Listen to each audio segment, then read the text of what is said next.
Bonjour à tous, j'espère que vous allez bien et bienvenue dans la deuxième partie concernant la maladie de Crohn au niveau colique.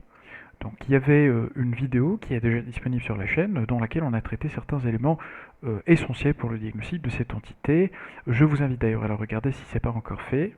Donc on avait initialement discuté tout ce qui est anomalie au niveau de la muqueuse, notamment les différents types de cellules inflammatoires qu'on va trouver au niveau de la muqueuse et aussi les anomalies épithéliales, ça veut dire qu'ils vont survenir au niveau des cryptes.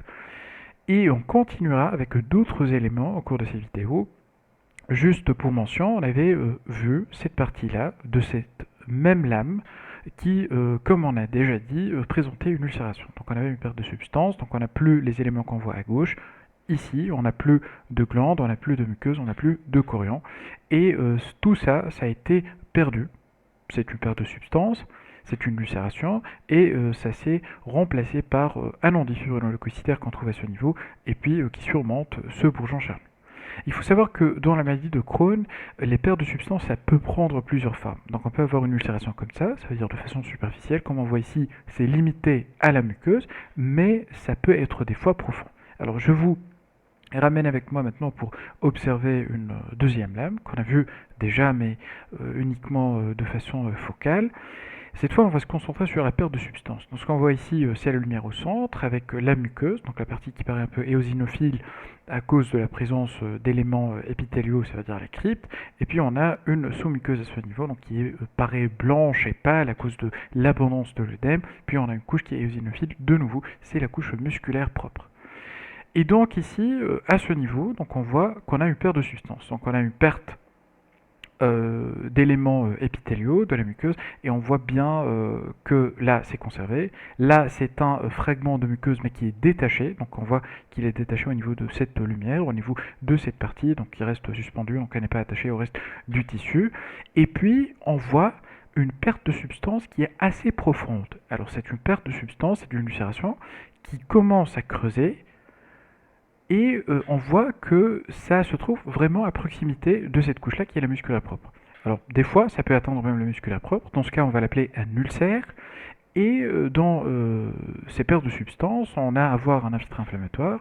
Comme on voit ici, on note la présence de cellules granulocytaires, particulièrement des polynucléaires neutrophiles, tout ce qu'on voit ici, donc surtout du côté de la lumière. Et puis les bords de l'ulcère, ou bien de l'ulcération, parce qu'on n'a pas encore atteint la musculaire propre, on voit que c'est fait ou bien c'est occupé par des cellules qui sont de grande taille, qui sont surtout éosinophiles, avec un cytoplasme qui est abondant, et des noyaux qui sont un peu allongés, avec des nucléoles parfois qui sont visibles, parfois qui sont proéminents dans cet exemple-là. Et ces cellules, en fait, c'est des cellules histiocytaires. Donc les histiocytes avec les cellules granulocytaires, avec les polynucléaires neutrophiles, on les trouve souvent au niveau, ou bien donc au contact de l'ulcération. Alors, un autre élément qu'on va observer souvent au contact de l'ulcération, c'est les amas lymphoïdes, des agrégats de lymphocytes. Donc, c'est des petites cellules, comme on le sait tous, donc avec un rapport nucléocytoplasmique qui est élevé, ça veut dire des cellules qui font montrer essentiellement leur noyau et très peu ou carrément pas de cytoplasme. Donc, toutes les cellules qu'on voit ici. Et quand on passe au faible grossissement, c'est un peu facile à identifier parce que ça donne cet aspect dense. Donc ces éléments lymphocytaires ici, on a la bande ici avec des cellules à cytoplasme abondant et eosinophile, c'est les histiocytes, et puis on a au niveau de la lumière les polynucléaires neutrophiles. Ça, c'est une ulcération qui est assez profonde, donc elle atteint ici la sous-muqueuse, et puis peut-être au cours de l'évolution, ça va creuser encore et atteindre la musculaire propre pour donner un ulcère. Alors là, c'est un autre foyer, et comme on voit, donc là, il y a des amas lymphoïdes, donc je peux le savoir parce qu'on a une condensation importante, parce que, en fait, comme on a déjà dit, les lymphocytes, ils ont un rapport nucléocytoplasmique qui est élevé, donc ça donne cet aspect qui est dense, et en regard, au niveau de la muqueuse, on voit une fente en fait qui est en train de creuser. Alors ça, c'est ce qu'on appelle une fissure. Alors fissure et ulcération, côté physiopathe, il n'y a pas vraiment de différence. Alors la vraie différence entre les deux, c'est surtout la forme. Alors ici, on peut dire que c'est une fente en fait qui est linéaire. Quand c'est linéaire et a cette forme, on dit que c'est une fissure. Et tout autour, alors les mêmes éléments qu'on a vus, donc il y a là une abondance d'éléments lymphoïdes, mais il y a toujours les cellules histiocytaires, donc avec le cytoplasme qui est abondant et les noyaux qui sont un peu allongés. Parfois ça représente cette incurvation qui rappelle un peu l'aspect du noyau qu'on trouve sur une cellule épithéloïde. Donc là c'est un exemple, donc là aussi on a un autre exemple avec un noyau qui est un peu incurvé avec cette forme un peu en semelle de chaussure qu'on trouve au niveau des cellules épithéloïdes. Donc toutes les cellules avec le cytoplasme éosinophile abondant, c'est des cellules histiocytaires. Et si on cherche, bien sûr, on va trouver des cellules granulocytaires, notamment des polynucléaires neutrophiles. Donc voilà, donc c'était pour l'évolution des ulcérations, donc comme on l'a dit, donc ça peut donner un ulcère ou aussi des fissures. Je passe maintenant à un autre élément qui est important dans la physiopathologie et pour le diagnostic aussi de la maladie de Crohn, c'est les granulums. Alors je vous dis dès maintenant qu'au cours de la maladie de Crohn, il y a deux grands types de granulums qui sont importants à connaître. Alors il y a des granulums qu'on trouve surtout en superficie, ça veut dire au niveau de la muqueuse. C'est des granulums qui sont difficiles à trouver, des granulums de petite taille et qui n'ont pas la forme caractéristique des granulums qu'on connaît dans d'autres étiologies, notamment les sarcoïdoses ou bien la tuberculose. Et il faudra bien chercher. Alors je vous ai cherché tout à l'heure un joli granulum de la muqueuse, donc pour vous le montrer. Alors il est là, déjà ce faible grossissement, donc on n'a pas voilà, donc cette facilité de trouver le granulum à faible grossissement. Donc ce n'est que en agrandissant. Donc déjà je vois la muqueuse avec la lumière de ce côté, les différentes cryptes. Dans ce cas, ça ne présente pas vraiment beaucoup d'anomalies architecturales. Et là, je vois un amas lymphoïde. Et le granulum, il est en fait situé à ce niveau. C'est quoi en fait ce granulum de la maladie de Crohn quand il est de siège muqueux? C'est un amas qui est dit lâche, ça veut dire on a un agrégat de cellules histiocytaires. Lâche, pourquoi? Parce qu'on voit que c'est pas très jointive entre elles, les cellules, donc ça laisse toujours la présence d'un espace. Donc ce qu'on voit ici en blanc, c'est les espaces entre les cellules histiocytaires. On a ici, par exemple, un agrégat de 6, 7 à 8 maximum de cellules histiocytaires, ce qu'on voit ici, donc des cellules cytoplasme abondant éosinophile qui paraît en rouge, et puis le noyau qui est un peu incurvé. Là aussi, le noyau incurvé, ça rappelle en fait l'aspect en semelle de chaussure qu'on trouve sur les cellules épithéloïdes. Et pas de cellules géantes. Ça, c'est important aussi. Donc, il n'y a pas de cellules géantes. Et comme j'ai dit, c'est des granulums qui sont difficiles à repérer. Alors, ça peut poser un problème de différence en fait avec un autre type de granulum qu'on pourra trouver aussi au cours de la maladie de Crohn, qu'on appelle le granulum à mucine. Alors, ce qui se passe, c'est que à cause de l'agression des cryptes, on peut avoir des ruptures de cryptes. Et comme on sait, donc les cryptes, normalement, ça produit de la mucine, et la mucine, elle reste au niveau de la lumière de la crypte, puis elle va être jetée au niveau de la lumière, sans avoir un contact entre cette mucine et l'interstitium qui est là. Alors quand on a une rupture, la mucine va s'extérioriser, donc elle va passer au niveau du chorion, et cette mucine va être regardée comme étant un corps étranger, et donc ça va causer la formation d'une réaction granulomateuse pour essayer un peu de cantonner cette mucine qui s'est extravasée. Alors c'est exactement ce qu'on voit ici.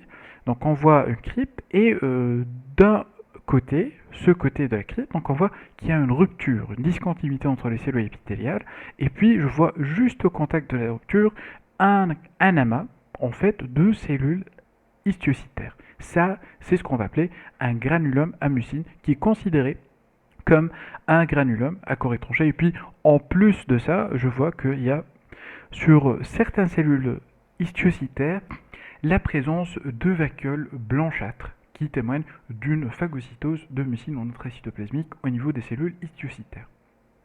Granulum à mucine qui est l'équivalent d'un granulum à corps étranger, et ça ne doit pas être interprété comme étant un granulum de type maladie de Crohn. Le deuxième type maintenant de granulum, c'est un type qui est dit sarcoïde-like, ça veut dire qu'il rappelle fortement l'aspect de granulum épithéloïde avec présence de cellules géantes, mais sans présence de nécrose qu'on pourra trouver au cours de la sarcoïdose. Donc j'aimerais revenir à la première lame pour vous montrer l'aspect de ces granulums. Les granulums qui sont bien formés, évidents, on les trouve au niveau de la sous-muqueuse et aussi au niveau de la sous-séreuse. Donc là, c'est un peu difficile de les voir parce que déjà, on trouve qu'il y a beaucoup d'amas lymphoïdes, ce qu'on voit ici, donc les zones qui sont un peu arrondies, nodulaires et denses, c'est des amas lymphoïdes. Alors les amas lymphoïdes, donc on les trouve au niveau de la jonction entre la sous-muqueuse et la musculaire propre, donc c'est tous ces amas, ce qu'on observe ici.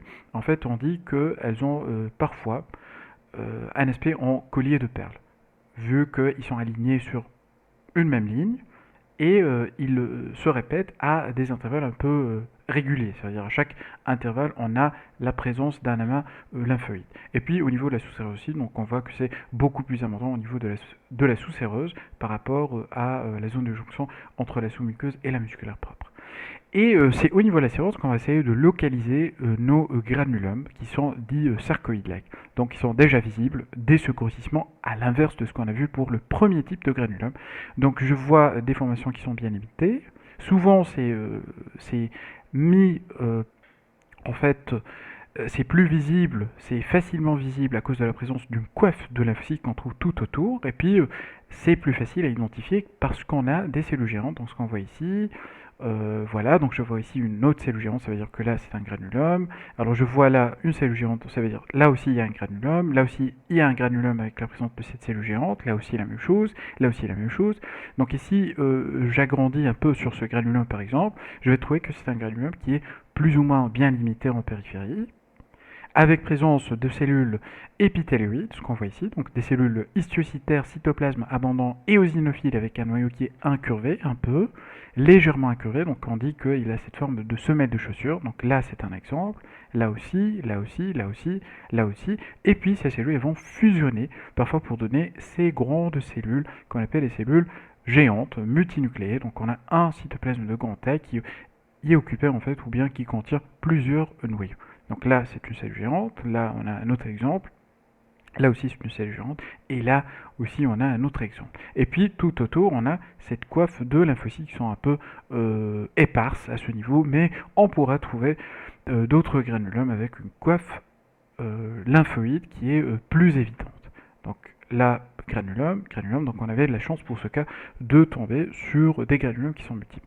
Donc toujours se rappeler qu'il y a deux types, et l'important c'est de pouvoir poser ou bien de pouvoir repérer les granulums de petite taille qu'on trouve au niveau de la muqueuse. Parce que le plus souvent, ce qu'on reçoit pour poser le diagnostic de maladie de Crohn, c'est surtout les biopsies. Et quand on a une biopsie, ça veut dire qu'on aura un prélèvement qui va être limité au niveau de la muqueuse. Et c'est là où on doit trouver ces fameux petits granulums difficiles à trouver. Donc c'était en gros ce qu'on voulait discuter. Au total, on a vu les différents aspects en fait des pertes de substances qu'on pourra rencontrer au cours de la maladie de Crohn. Donc on a vu l'ulcération. Cette ulcération peut descendre de façon profonde jusqu'à la sous-muqueuse et puis même atteindre la musculaire propre pour former ce qu'on appelle un ulcère. Et selon la forme, donc on peut avoir des pertes de substances en forme de fente, ce qu'on appellera une fissure qui peut atteindre elle aussi la musculaire propre, et on a vu les granulums avec les deux types. Donc j'aimerais passer à une petite récapitulation donc, sur ce qu'on vient de voir.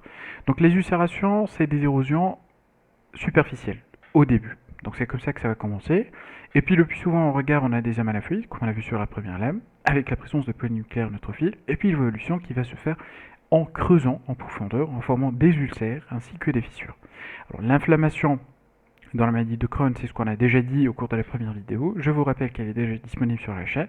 C'est une inflammation qui est transmurale, c'est-à-dire l'infiltré inflammatoire, on va le trouver dans toute la paroi ou sur toute la hauteur de la paroi du côlon. Et on va trouver des fissures, donc qui peuvent s'étendre jusqu'à la sous-muqueuse ou la musculaire propre, avec des cellules histiocytaires et aussi des cellules géantes.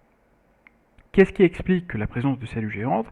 Et bien tout simplement, c'est la réaction à corps étranger, parce que quand on va mettre en place une fissure au niveau de la paroi, ça veut dire qu'il y a du matériel qui va venir, qui va être naturellement considéré comme un corps étranger, parce que ça vient de l'extérieur, et qui va pénétrer au niveau de l'interstitium.